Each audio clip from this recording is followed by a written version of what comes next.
காதல் பாவம் என்றால் மீண்டும் மீண்டும் செய்வேனோ? நீ இன்றி மண்ணில் வாழ இன்று சாவேனோ?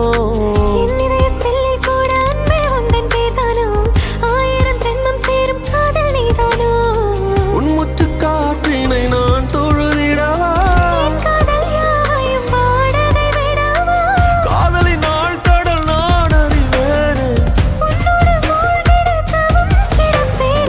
நான் உணரில்லை என்றால் இறக்கவா? உயிரே உனதாய் நான் பேரல்லாத காதல் எல்லாம் கல்லறையில் சேரும். நீ விட்டு போற தூரம் எல்லாம் தீயாகும்.